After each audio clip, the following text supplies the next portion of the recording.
a big call out and thank you to everybody and welcome to all of you for joining. Just going to quickly say on this welcome screen, on the left side of this is a 1934 housing plan from North Dakota State University Extension. This is part of the original New Deal on housing, where we engage our land-grant universities in helping with rural housing issues. And there's a whole bunch of housing plans, barn plans, chicken coops, farm stands, a number of different designs, hundreds of them actually archived at NDSU.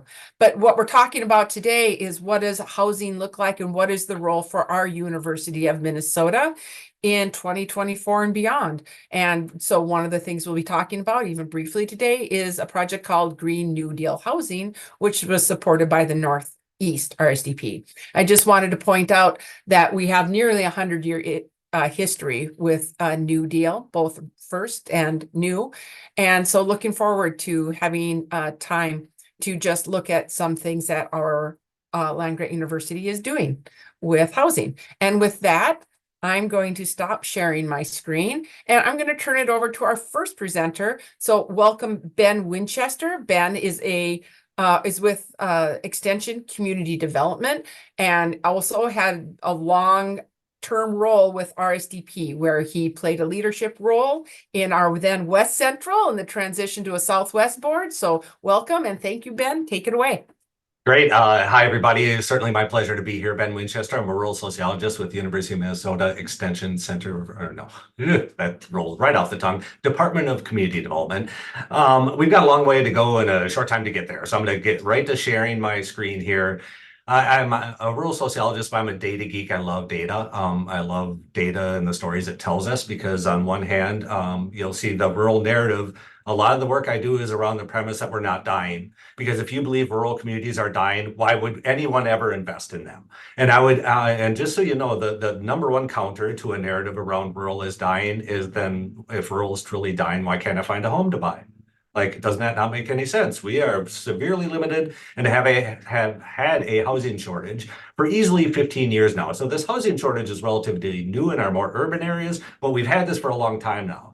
So I really, especially in our role at the public university, we're trying to talk about what is the public cost of private inaction. So there's a relationship between generally, nobody's responsible for all the housing in our communities. We're like, oh, the HRA takes care of that. And that might be for the LMI or low to moderate income households, but generally nobody has a purview over all of the housing in a community. But when you look at things overall, you tend to have a story, especially if it's told through population growth, that we're dying. So again, this gets back to, I call this the Ricky Bobby approach to population growth, and everybody wants their population to go up. And if it goes down, you're seen as this big loser. Well, I'll tell you right now that when you look at any map, especially across the upper Midwest, generally we're all losers here. Like our populations continue to go down. You're like, well, how can we be stable or growing if our population is going down? It's because we have fewer people per household. We are a full person lower per household in our rural communities than we were in 1940. So you are going to lose 29% of your population by doing nothing except existing in the modern world in today's society.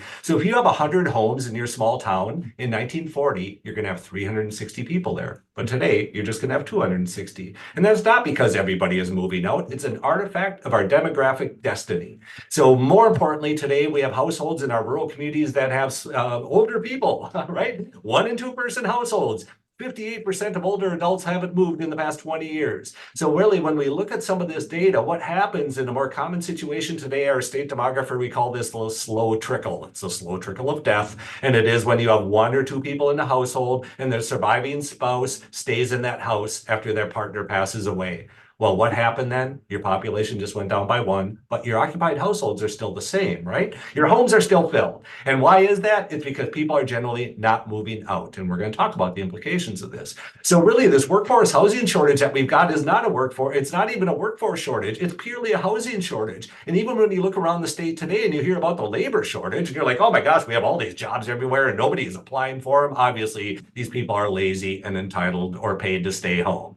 That's not true. Like, you just don't have, you cannot welcome new labor into your community when there's nowhere for them to live. It's that simple. So I want to talk a little bit about some of the trends that have led to where our rural communities are today. And that is we have had a brain gain. That is this documented research we've done through Extension about people in their 30s and 40s moving to every 98% of all rural counties in the country have been filled with people in their 30s and 40s since the 1970s. We have watched this trend of our rural communities filling up. So they filled up for all these quality of life reasons. We're not even going to get into all this research, folks, but we're filled. We're filled with people that love our rural communities and love small towns and rural places. So then it's like, well, if we got all these people moving in, just build new housing. End of story. Like, why is that not happening? We know all the dynamics around that. We don't have a lot of construction folks. We're a severe shortage around the trade skills. So unless you're an anomaly, we don't have a regular market pattern of serving our rural communities by building homes for them. In fact, the construction folks today are mostly attracted to all the high margin areas around the suburbs. So housing, as a reminder, does not get built where you wish for it. It gets built where there's income right now. And we have a severely deteriorated market in terms of the ability to just construct new homes wherever we want to. So what's happening? Like I'll tell you, like 20 years ago, when I first started in this rural development industry, we'd look at a map of this and be like, oh man, this is the grain of rural, right? Well, this is the first field I was in, the grain of rural. And you can look at this, driven by the baby boomers. Here's Houston County in the year 2000 and 2010. And over this 10-year time frame, you can see the baby boomers work through. They own a lot of homes, right? And they were 35 to 54 in the year 2000. Now they're 45 to 64 10 years later. This was in 2010, and I was like, man, a bunch of homes are going to open up, right? Because after these seniors get older, they move out of their homes, and we're going to be able to welcome in all these new people. And what happened? What happened is that was 10 years ago. Where's all the supply of housing? This is the number one answer I've got for this, is historically, all previous generations would move out of their home. This is home ownership rate. As you age, as people start to age, as they get older, they move out of their homes. And typically in the past, when people move out of their homes, which are 4-bedroom, 2-bath workforce housing, right? When they move out of these homes, there's an opportunity for people to move in. But this generation today is the blue line. They are staying in their homes. And why are they? Because all the move over housing already got filled up in the 80s and 90s. Got all filled up, all the patio homes, independent living, condos, smaller properties that might even be starter homes. So this, for me, is the story. And what's the difference between all previous generations and this one? What's the difference between these two lines here? All the people that would have moved in. All of these people would have moved, all of those homes would have been made available, and you'd bring in 3 to 5 people. Because we are watching substitution housing take place. That is older housing, older people passing away. You got to talk about death through all this. And I'm not trying to kick our seniors out of our homes, but kind of like maybe they shouldn't be in these 4-bedroom, 2-bath homes. And Kelly Ash, we look at all this data with the Center for Rural Policy and Development. So what happened over the last 10 years? People just got older and they just stayed in their homes. The percentage of people over the age of 65 in Wabasha County, for example, now make up 33% of all homeowners because they're not moving out of their homes. And when you have an aging population, the percentage of the population here are people that generally don't have kids. A larger proportion of our homeowners in rural communities are not having kids. Right now, 3/4 of our rural communities are occupied by baby boomers and older. And they're going to turn over in the next 25 years. This is unprecedented in the amount of turnover we're going to see in our rural communities, and how prepared really are we? So here's the extreme. Treasure County, Montana. You want to see the county that is aging the most? They had 63% of their homes owned by the older people back in 2010. Now it's 85%, because basically all these people just got older, and then there wasn't any room for any of these new people to move in. This is the story. Is right now housing is a slow churn, and in fact the inability for our seniors to move out has inhibited the ability for our new labor to move in. So we do know from the brain gain research that when we have these housing substitutions happen, that half of these newcomer households have kids. So imagine if 75% of your households turn over in your small town in the next 20 years, and half of those newcomer households have kids. Our populations are going to go up, our school enrollments are going to go up, right? 3/4 are going to turn over away from 1- and 2-person households with 3 to 5. In fact, we're going to see multifamily, multi-generational. We've got a lot more different trends on the incoming side too. And we've seen this now in the most rural counties. Kelly Ash did this at the Center for Rural Policy and Development. They did the state of rural, and he found out in the past 2 years now, The most rural counties in Minnesota that have the highest death rate now have the highest in-migration rate because these folks are finally passing away. I don't mean to say finally. This is you got to be real careful about how you talk about all this because it's the joyous opportunity of death, right? That's coming before us around all this death that's coming that's going to provide a renewal of our rural communities. So really, it's when you talk about housing, you can't just go right to continuum of care. And I don't. I talk about there is a continuum of life housing that needs to be talked about before you ever get to that continuum of care. And what does that look like? That is different. But meanwhile, our seniors don't even want to talk about this. And our seniors today have what I call a policy of best intentions. And I'm going to live in my house forever. And then they build all these models around aging in their home, right? I'm going to put on a ramp and I'm going to redo my bathroom. And I just spent 15 grand in my mom's house to like make sure she can live in this 4-bedroom, 2-bath place by herself because there's no other move over housing. So now you just I know Americans prefer to die at home, but less than a quarter actually do. So let's talk about what happens. Why are seniors not moving over right now or moving out or thinking about moving at all? Because it's stressful, right?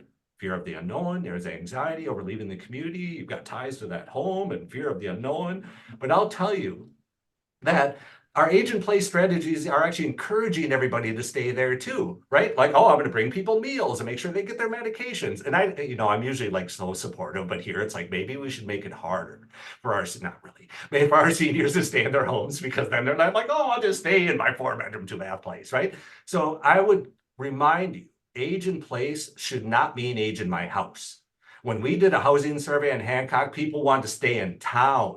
They want choice and control. But I'll tell you right now, when seniors in a policy of best intentions make no plans and then something happens and they have to move, you don't have choice or control anymore. Now my mom's over in Starbucks, not be any of her friends right here. This is a terrible, terrible situation that we're in right now with regards to our seniors and the ability to make choices in our rural community. So I'll go back to that. Why are seniors not moving? All of these reasons right here, why they're afraid to do it, are exacerbated and they're way worse when they actually do it. It's emergency mode planning. And it's oh, Kathy, I'd love to help your mom sell her house now, but you have knob and tube wiring and you got to get that replaced. And you have peeling paint on her place too, and you can't forget a first-time home buyer program with that. So just do those 2 things. And then your mom's well, I just put on that ramp and I redid my bathroom for $15,000. You just spent $15,000 on the livability expense, not an equity builder. So there are a lot of dollars being poured into our age and place industry right now without a critical eye as to the overall system that we're encouraging or discouraging. So I'm going to be pretty close to done here. So I really want to talk about just move over housing for me. I've got a bigger presentation you can visit, but it's called moving in, moving out, moving over. And my idea is you need to keep these folks here because if you don't have a place for them to move over to, they're going to move out. They're going to take their transfer receipts with them. And that is old age Social Security, Medicare, and Medicaid currently make up $1 in $4 in our rural community. So are you ready to tank a quarter of your economy because you don't have anywhere move over housing for your seniors? This is the economic opportunity for our rural communities. So we know equity in person's home is most the wealth that these folks have, but they can shift that equity over to a new property. So I do talk about patio homes. Otter Tail County's been doing this like mad. I mean, lots of places have been doing it. This is the sweet spot. Family housing tends not to be anywhere near the sweet spot in terms of cost and affordability index, especially for the folks looking, because moving over folks opens up your workforce housing. That's the same as workforce development, but now we need to make sure that those homes that our seniors are in good shape.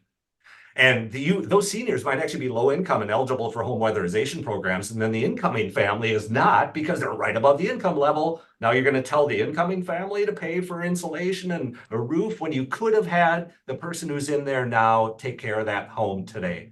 But I'll go back to my main point is nobody generally has a concern for all housing in your community. All housing is affordable housing, not just LMI and VLMI. I think there's a huge confusion about this. The definition for me, all housing builds affordable housing in your community.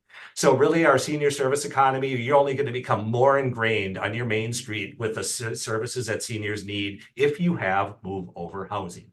So if you don't have move over housing, you ready to lose 10 to 30% of all your income in the community? Because it's going to go away if we don't have that. So housing for me is the key. We build up supply and workforce housing by making the existing stock available.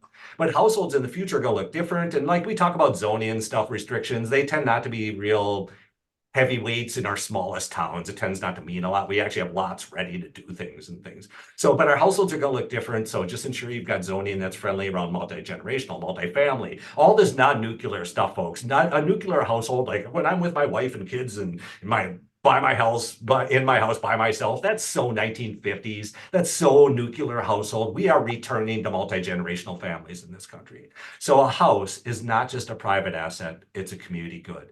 Because if that house is not there for the next generation, there's going to be nowhere for wealth to live. There's going to be nowhere for income, for jobs, right? So maybe one of the best things you can do for the future of your communities and just ensure there's somewhere for people to live.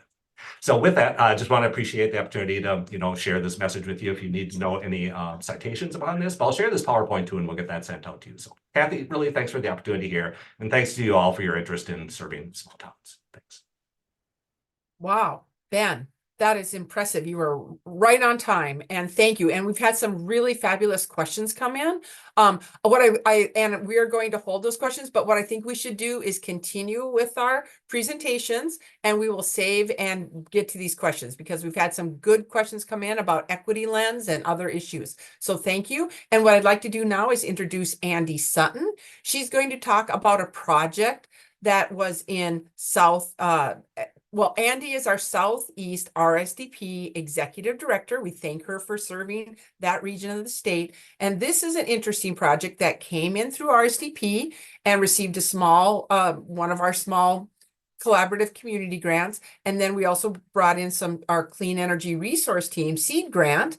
And then again, we did a deepening impact with this Northfield Hillcrest Village project, which is a affordable green housing development. And then that team of researchers who we'll hear from today also were able to leverage some funding from the Institute on the Environment. So a shout out to our colleagues throughout the university. And so Andy, can you please tell us more about the Northfield's Hillcrest net zero housing? Thank you. Of course. Thank you, Kathy. I'm happy to. So as Kathy mentioned, Southeast RSDP has had the privilege of working with the Northfield-based community organization, Community Action Center of Northfield. And we've been working with them since 2020, supporting their vision of creating comfortable, affordable, and energy-efficient homes for those experiencing housing insecurity in their community. So today I'm going to share the story of CAC's Net Zero Affordable Housing Complex, Hillcrest Village, and how several different partnerships supported by U of M Extension were critical to the Northfield community being able to achieve their social and environmental justice housing goal. In addition, these partnerships have also helped to support replication of this model in Rochester, grow CAC's portfolio of net zero residential housing in the region, and move the needle on systems change in the housing sector in Minnesota. So it's significant that this housing project was undertaken by a nonprofit whose mission is providing basic services to residents in need. They approach work with a solidarity over charity mindset. Before this effort, they primarily worked in food access, housing assistance, clothing, and support for youth and seniors. And CAC Director Scott Wapata and other CAC leadership approach their work from the perspective that climate justice and social justice are integrally connected.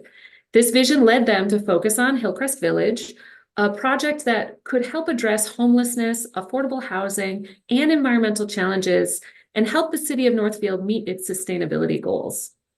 This is the first net zero energy, emergency, and a supportive housing development to be created in the entire United States. CAC's social justice work informed their community engagement first approach. Concept and designs were informed by community members who have themselves experienced housing insecurity.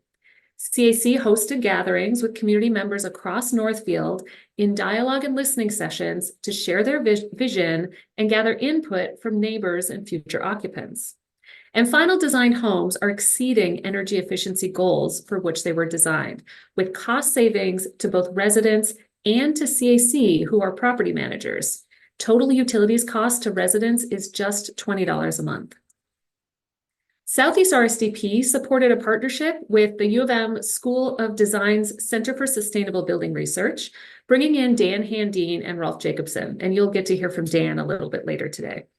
Dan and Rolf brought expertise in the latest research and energy efficient building design, using energy models and recommending innovative wall assembly techniques and other strategies that could maximize energy efficiency while meeting cost limitations, design aspirations, and building timelines. This deep engagement approach that CAC used in the development and scoping phase continued through the Southeast RSDP supported design process. Team members included CAC and U of M partners, as well as a local architect and contractor.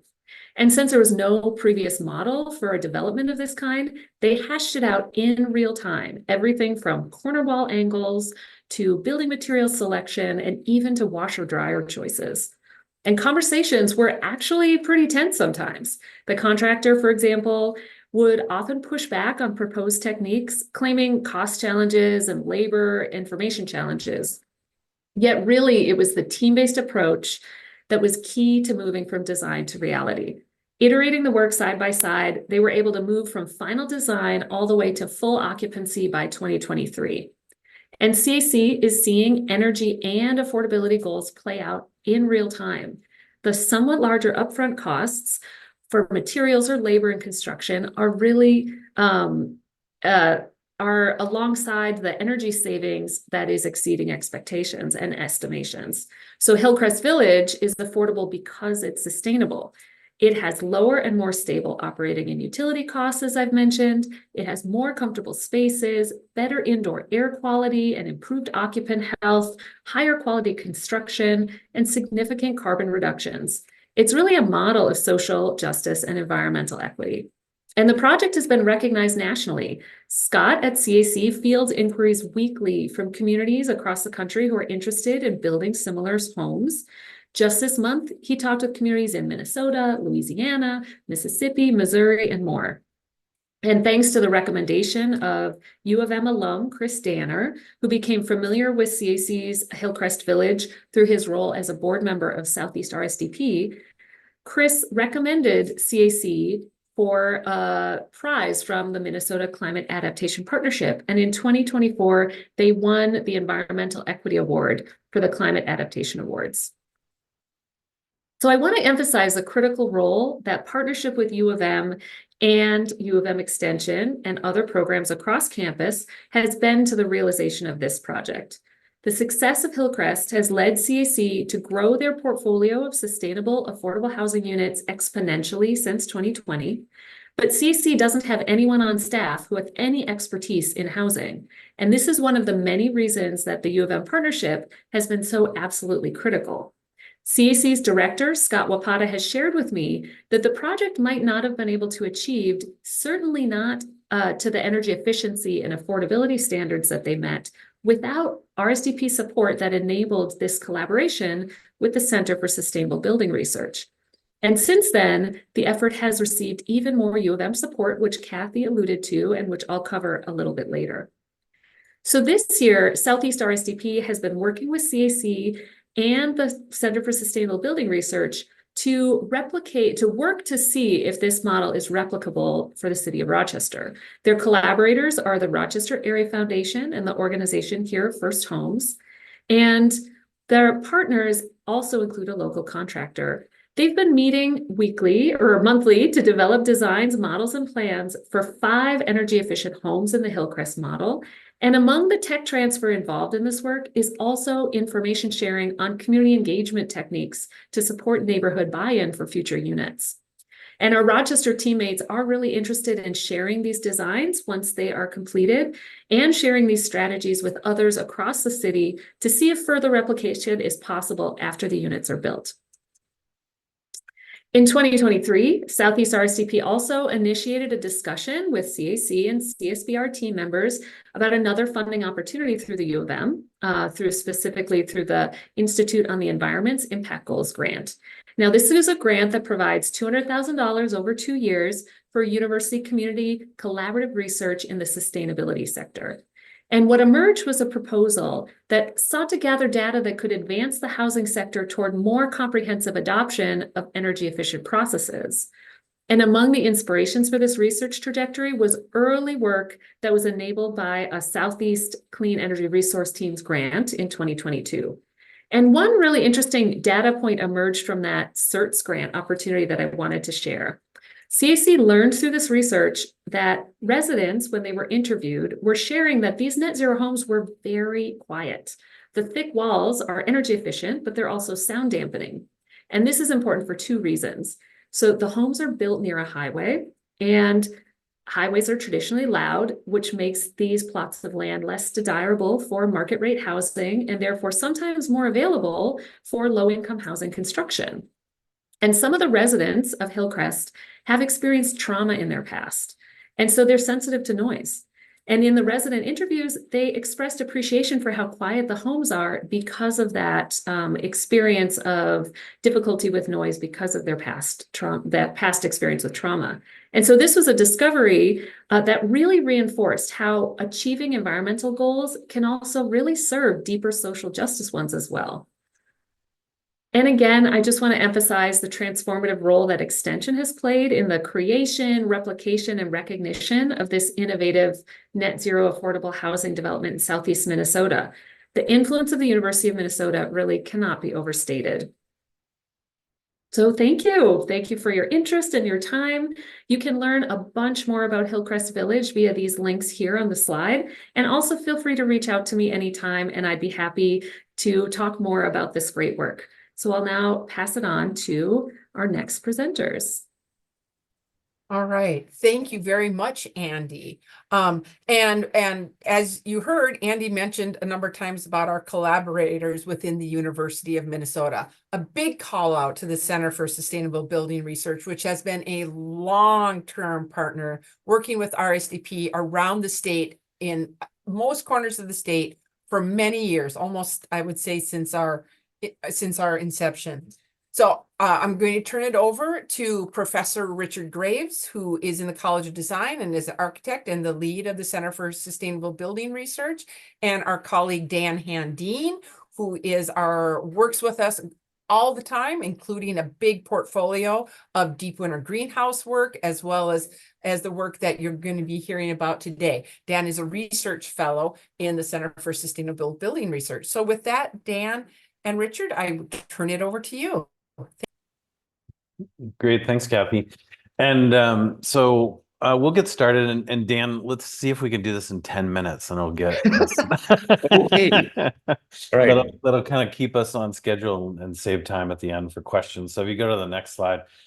So just as an introduction, kind of the work we do at the Center for Sustainable Building Research is a lot more than just energy efficiency. You know, we kind of focus on what's known as kind of regenerative design. So it's really thinking about the design effort in the context of all the systems in place.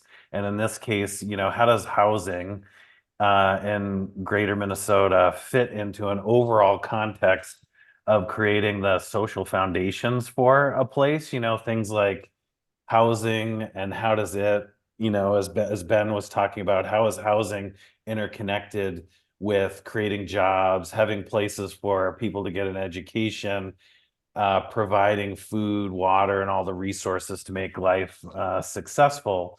And, you know, in a regenerative design context, what we ask is, how are we providing for social foundations in a place within ecological limits? So, you know, climate change, resilience. No worries, Dan. You'll force me to keep on pace so we could do this in 10 minutes. So you can go to the next one. So the challenge is, and this relates to, you know, the work in Minnesota, you know, how do we provide housing for greater Minnesota, but also within the kind of growing creation of Minnesota's climate action framework? And if we go to the next slide, which really connects to, you know, how do we think about housing, not just for now, but in the next 20, 30, 40, 50 years, in the life of the people who are going to move into that move over housing, as Ben talked about, in the context of reducing carbon emission, meeting our climate change goals. So how are they energy efficient, can provide renewable energy like we did in the project in Northfield, but also how are these homes resilient?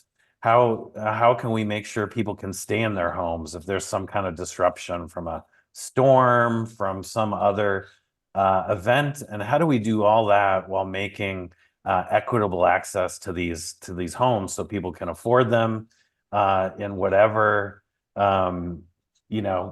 construction or structure of their family for that, is it a single person, a couple, a family with kids?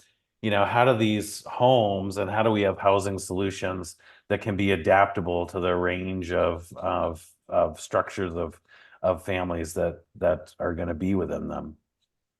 And housing is kind of all within a bunch of the goals within the kind of climate action plan that includes, climate goals in the built environment, which is captured in the state's goals under clean energy and efficient buildings.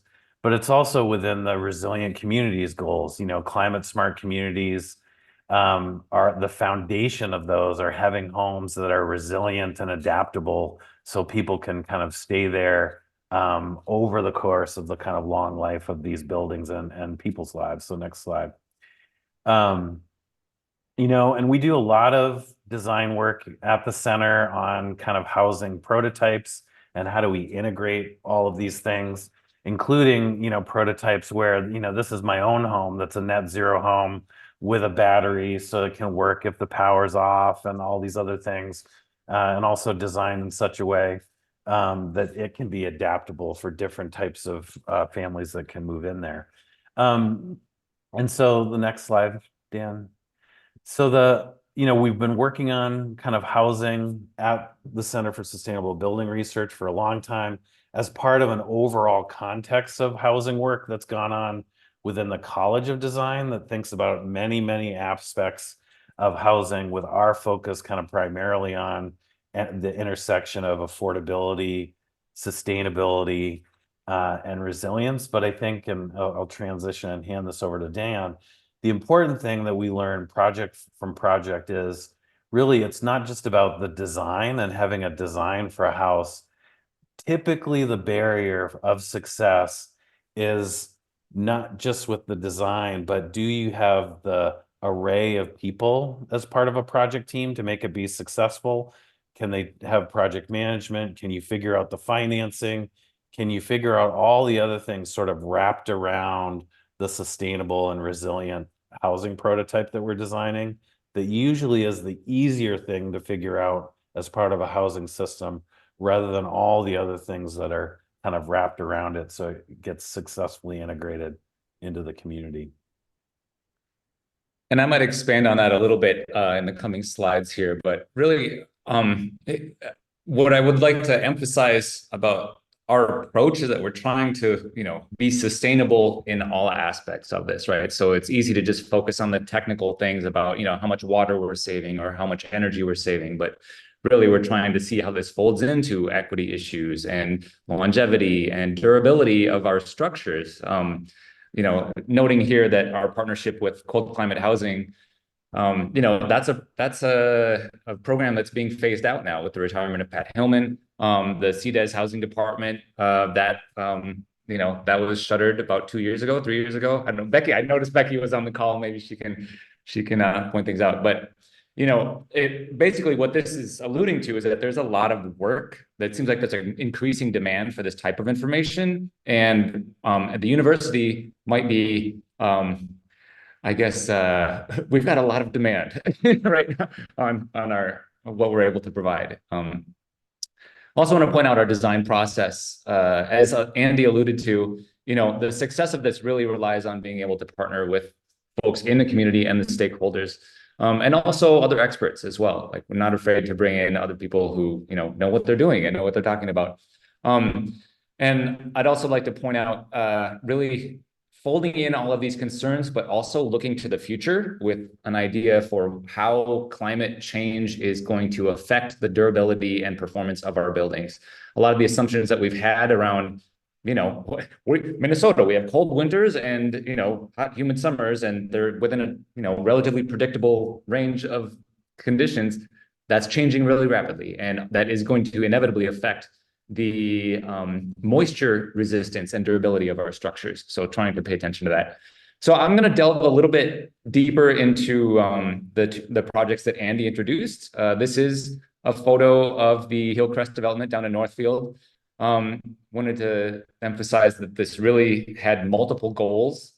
Being net zero energy was just one of those, but really trying to provide, high quality, secure housing for folks that were in transition. This information is available elsewhere, so I won't dwell on it. But I did want to point out the breadth of the team on this particular project. So you'll notice, there's citizens of Northfield. Here's the Community Action Center. There's they had an architect on staff already. And so one of the nice things about our involvement in this was that we were able to come in and work with an existing set of plans. We weren't starting from scratch. And then we brought in some specialists. Precipitate is a design and consulting firm in Minneapolis, specializing in passive house design. And then here we are at CSBR, and then we brought in some special consultants for things like HVAC and the solar component. One thing that I also want to emphasize about our general approach is that we're trying to reduce our demand first and foremost. That is the number one thing, is trying to figure out how we can improve our enclosures so that we're reducing the total amount of heating and cooling energy that's required. And then that smaller load, we're trying to meet with more efficient mechanical systems. And this is a really important kind of ingredient as we talk about electrifying our grid and our energy systems. Because if we just simply converted everything over to electric right now, we just simply would not have the grid capacity or the generation capacity to be able to meet that. So a very important part of this move towards electrification is reducing our loads and paying attention to that. Here's the site. As I said, we started with some existing plans. Part of our job was to review this and say, oh, from a passive design standpoint, what are the things you could do to change these, or massage them a little bit so that they would be higher performing. We looked at all kinds of different things as far as like window size, window placement, all of these sorts of things. And so there was this very iterative design process where we're kind of proposing a solution, and then talking about it with the team, and then getting feedback and saying, oh, okay, well, that brings a couple other considerations into play. Well, then what happens if we do this? And we continue just to refine and refine and refine different systems or considerations. We basically came up with a set of 3 packages of recommendations. Here's our code baseline on the left. And here was a combination of different, basically, enclosure types, windows, and mechanical systems that was better. But then there was the third column here, which was kind of the how can I put it? Maybe it's the Lucid Air version if you're into electric cars. It's like the high-end, optimized version. Ultimately, the ones that are highlighted in blue here are what we selected for the project. And I also want to point out here, this was on the right is what was proposed by the passive house consultants. On the left here is our kind of code, typical code-based home construction. And what we wound up with was this system in the middle that was actually proposed by the builder who was on the team. Because they had, I think, 40 years of building experience, and they were very familiar with, the type of labor that they were able to, bring onto the project, and the cost of the systems that they would be incorporating. And so, they were like, well, but what if we did this? And there wasn't a system that had occurred to any of us on the design team.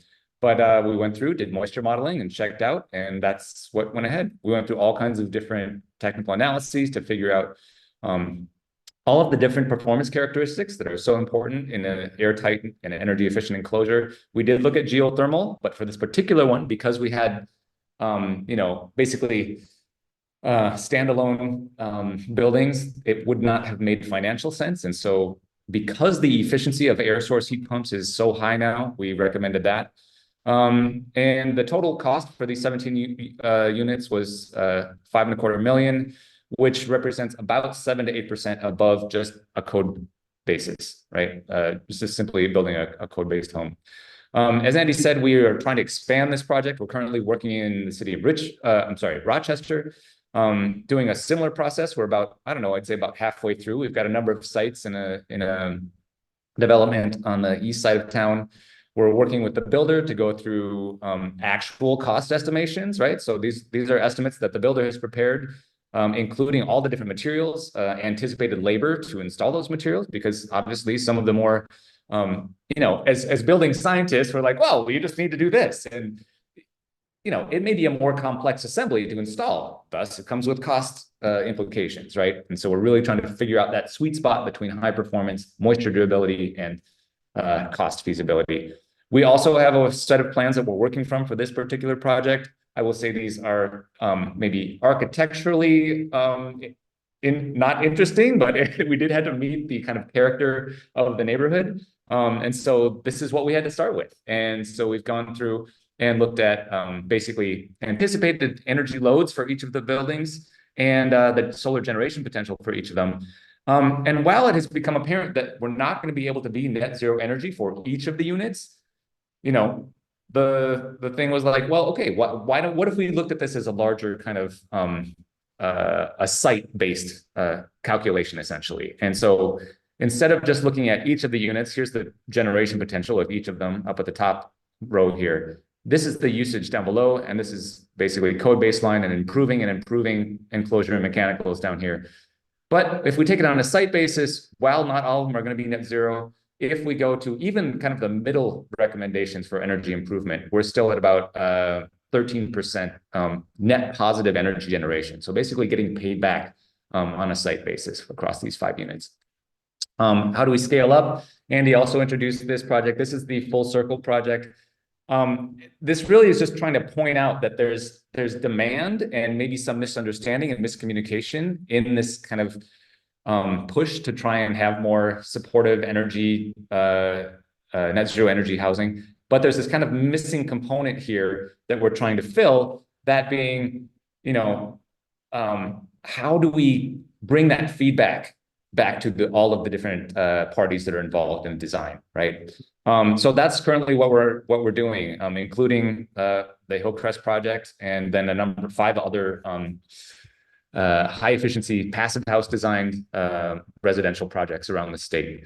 And so these are all the things that we're trying to incorporate as part of that study, and these are the things that we want to try and get from that. Really actionable information. In my mind, I see like 5 bullet points that anybody trying to do this around the state can say, okay, these are the things that we need to start out with as we're trying to achieve those goals around net zero housing. So some larger questions for us. We don't have the answers at this point necessarily, but how do we apply this type of approach to existing homes? I will say, I think Minnesota Commerce and their weatherization program does a great job, but there's only so far they can go, and there's a lot of education that still needs to happen there. But from a technical perspective, we have the knowledge. It's just kind of like putting all the right pieces of the puzzle together to have it move forward. So I will end it there, and we can save questions to the end. All right. Thank you, Dan and Richard. That was a wonderful overview of housing in the context of our cold climate and climate change, and then with the specific drill down into what you're doing and what our aspirations are. And that fits really well, Dan. You ended with what we're doing about existing homes. So I'm going to turn it over to Joel Haskard. Joel is the co-director of our clean energy resource teams. And Joel has a lot of passion to get stuff done. If any of you have had the privilege of working with Joel, he's a doer. And so he's really tackled how we can, to one of the questions earlier, part of the equity is to make sure that all Minnesotans have some access to energy efficiency. And so Joel's going to share with us some of what he is working on with manufactured homes in Minnesota. Take it away, Joel. Thank you, Kathy. Hi, folks. Joel Haskard, the co-director of the Clean Energy Resource Teams as part of RSDP.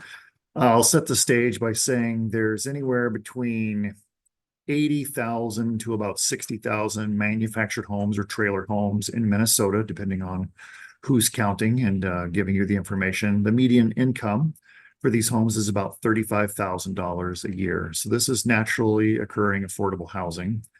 In the last 4 years, CERTs has worked with 47 manufactured home parks. We've touched or reached about 3,000 homes in those parks And what we're doing is basing our work on research that the Department of Commerce did several years ago. And they did this with a nonprofit based out of Wisconsin, currently named Slipstream. They changed their name a few years ago, which was that one of the best ways to get a hold of folks in parks was to do a one-day blitz, to go in and do as much as you can in that one day with as many people as you can in the park.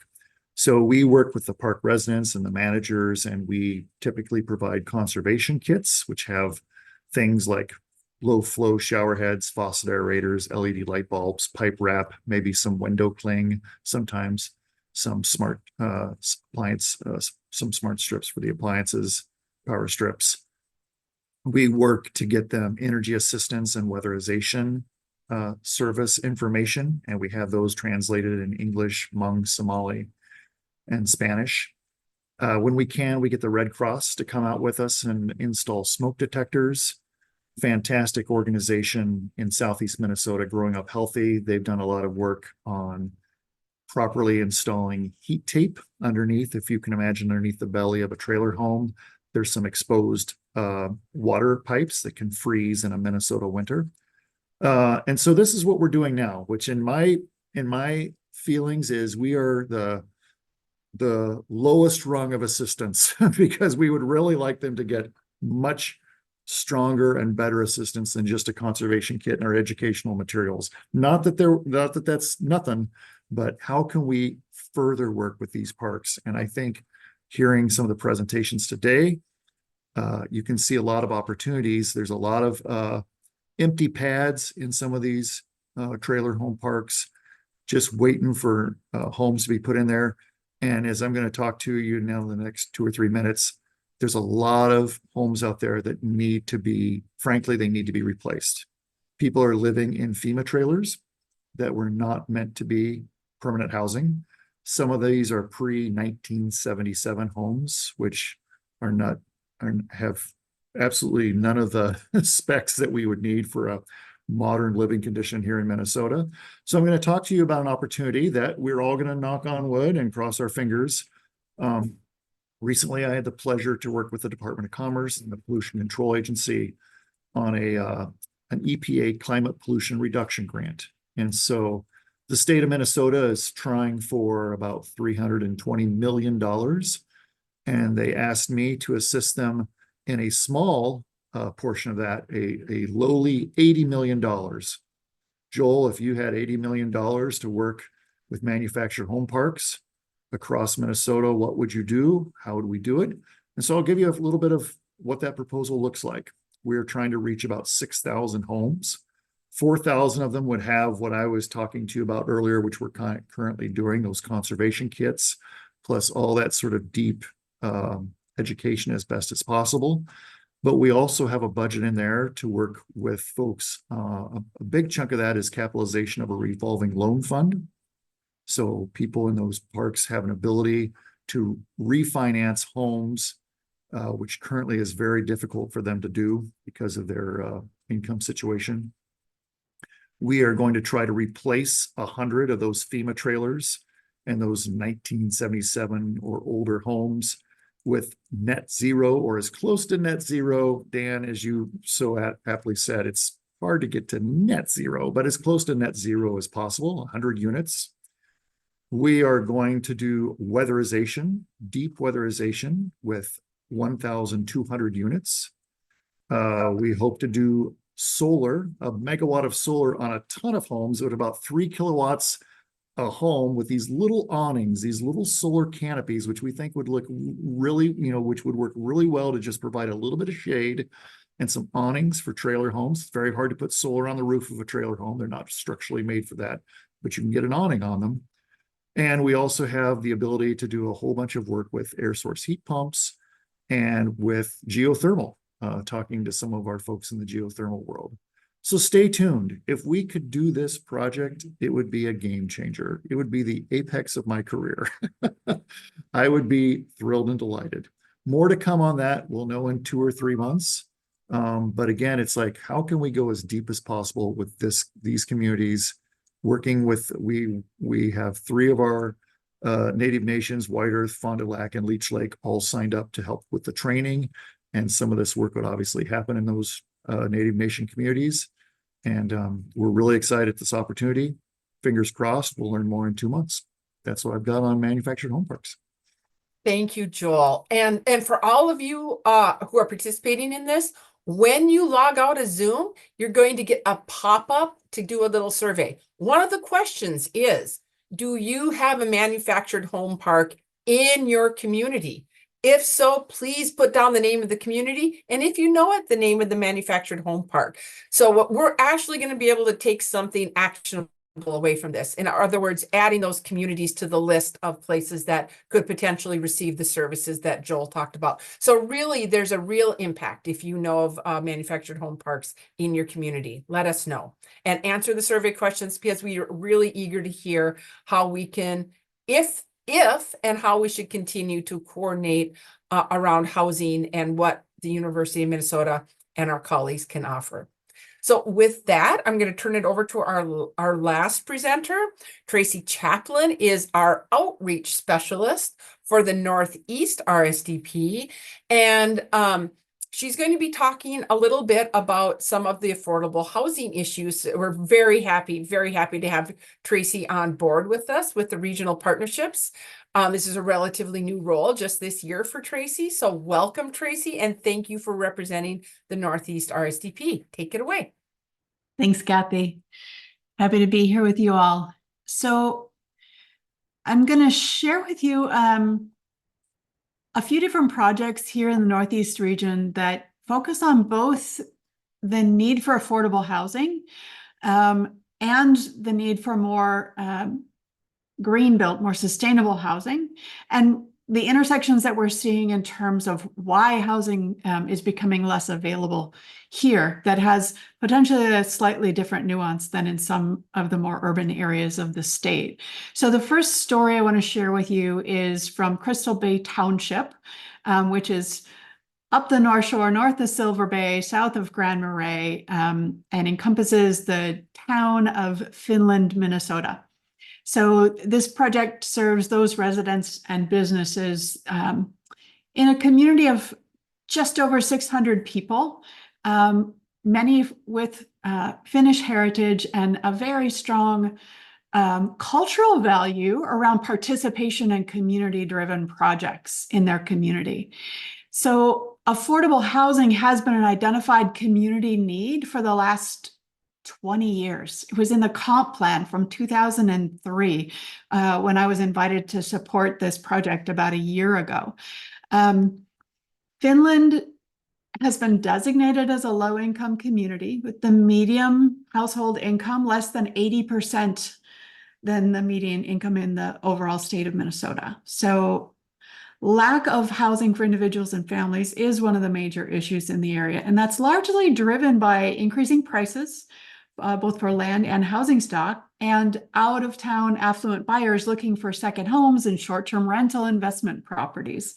So when a house comes up for sale, it's generally out of the price reach for the folks at this income level in the local community, and they sell very quickly because of their proximity to the lake and North Shore communities. So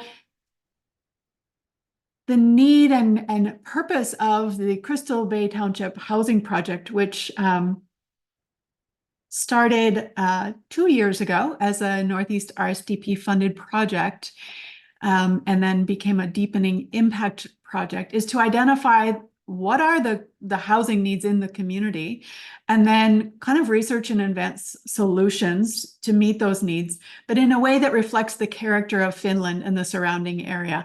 And I would love to tell you the list of what that means, but I'm not going to, because this is being recorded. It's a really funny list in a lovely way. So particular areas of need in this community include rental housing, affordable single-family homes, and transitional housing for the aging population in the area. Many folks built their houses by hand way out in the woods. Some of them are off-grid. And as the community ages, maintaining homes like that becomes more and more challenging. some of the zoning in the community doesn't allow things like accessory dwellings for someone else to move in and kind of help maintain the place, or for that elderly resident to live in and allow the larger house to be taken over by a younger family. So there's some zoning things to be addressed as well. So this project is really aimed at researching different pathways for addressing these needs and building relationships between individuals and organizations and the township, working to address similar needs in other communities. So after 2 facilitated community engagement sessions and a community-wide survey, the township hired 2 people to support this work, a grants manager and a project coordinator. They're both part-time, 20 hours a month, and they work with the township clerk and the executive director of the very active community center in Finland. Because Finland's very clear about its identity, it was important to create a steering committee to guide this that really represented the diverse viewpoints and needs around affordable housing, all the way to the point of allowing them to name their group and to name the project, because the words affordable housing did not land well in the culture of this community. They have some old traumatic stories around that. And so they've named themselves Finland Home Solutions. And as we decided to invite people to join a steering committee, instead of just making it whoever raises their hand come in, we decided to be very intentional about establishing actual roles to be filled on the committee based on who needs housing. So the committee in its original form that started probably 9 months ago, invited 2 or 3 people who actually need housing, like elderly folks needing that transitional housing to a smaller, more manageable property, young families with children looking for property, people in unstable and temporary housing, and there are many in that community, and also included folks that are born and raised in Finland and folks who've chosen Finland as their permanent home. And so in this community with the history of sort of resisting anything new coming to Finland, this was a really essential step in creating trust and diverting efforts that might block progress. So thankfully, that was successful. And at every monthly meeting, more and more people are getting involved. And meetings are they're video recorded, they're live streamed, dinner is included. People are paid for their mileage and a stipend for participating, just to make it possible for true community involvement. And I feel like that's an important piece of this. So the task of this steering committee is really just to educate themselves on all the possibilities and the barriers for creating and keeping residential housing available for long-term Finland residents, and then bringing those recommendations to the township where decisions are made. So they've built lots of relationships with One Roof Housing, Habitat for Humanity, the Lake County Age Friendly Coalition, the County HRA, all of whom have been invited to speak at meetings to teach that whoever comes to the meetings more. So the primary solution that the steering committee is looking into is creating a community land trust to hold any housing that they acquire or build as a permanent asset for long-term residents in the community. So this would address both the affordable, livable housing for long-term residents and put limits on how much of the housing stock can be purchased by non-residents. So the first house on 2 acres of land has already been gifted to this group, even before the legal entity has been established. So that's a huge success. The Lake County HRA has offered funds to renovate the house and make it livable for a resident. And there's a parallel project here in the region called the Land Access Alliance, which also began as a Northeast RSDP project and is now a 501c3 nonprofit working on establishing some form of legal land trust entity in this same region. And their focus is preserving and creating access to land for farming and foraging. And so these 2 groups are actually scheduled to meet in early July to clarify their similar but very specific scopes and find ways to support one another in that process of really creating access to land and homes for people who live here. So that those next steps are creating the legal land trust to hold the properties and the process for residents to acquire those homes. And some ongoing challenges also have to do with lack of contractors in the region. Most are booking a year in advance and aren't affordable in any case, which leads to the next set of projects that are held by a local group called Green New Deal Housing. So Green New Deal Housing has been part of RSDP's support for a number of projects, and there are 2 new ones coming this year. So over the past 2 years, Green New Deal Housing has offered a Train the Trainers program, providing green construction training with a focus on underserved communities as part of an integrated approach to increase the number of people qualified to build using green building practices. Their intention is to create social, educational, and economic opportunities that help reduce disparities in community development and wealth, while expanding the capacity of those who already teach construction to teach green building practices in conjunction with their existing curriculum. So they've worked both with community and university partners, and have a number of homes around the region as these trainers build more capacity in the construction industry. So the next almost phase of that project, beginning in July of this year, Tracy, you've got 1 more minute. okay, I can do that. We'll be focused on teaching these same green building skills to high school students in 2 of our small communities south of Duluth, and bringing more hands-on building experience, and creating that as a capstone project that can be offered every year through the school's career and technical education programs. So finally, the last project Green New Deal Housing is working on focuses on 2 communities, Silver Bay and Bawabik. One focusing on converting 528 modular homes into net zero energy homes, and one creating an eco-village on a former school property in Bawabik. So lots of green building happening up north, and looking for support from across the university and CERTs and others to support those new projects. All right. Thank you, Tracy. Very interesting to hear about a community process for creating their housing future in a way that feels culturally appropriate. So there are a number of questions in the Q&A. Those have been being answered live. I'm assuming everybody can see those. Thank you. I think I'm willing to stay for a couple more minutes if people had any other further questions to ask. Otherwise, please, as you log out, go ahead and hit answer the questions on the Zoom survey, and we look forward to hearing from you. So if anybody else has any questions, I think we can actually let you, if you raise your hand, we can unmute you so that you could ask a question.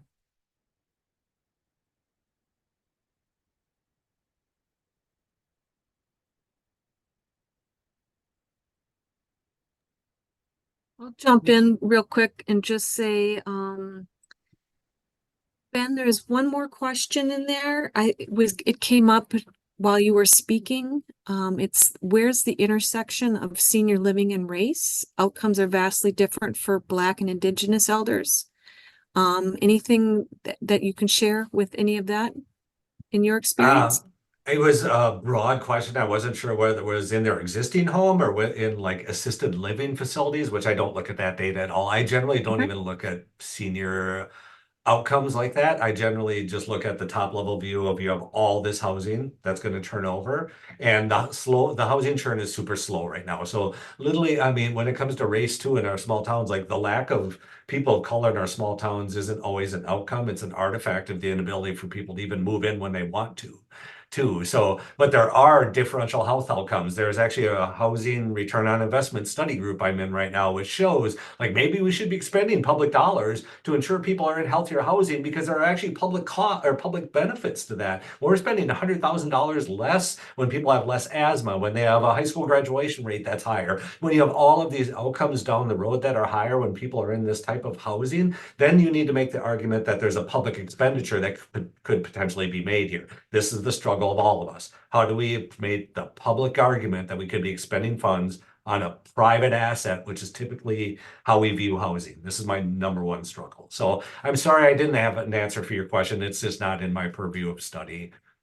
Thank you, though. All right, not seeing any other hands raised. I just want to say thank you so much to our panelists. Thank you so much for joining us today. And thank you to all who participated in this. Take care. Thank you. Bye.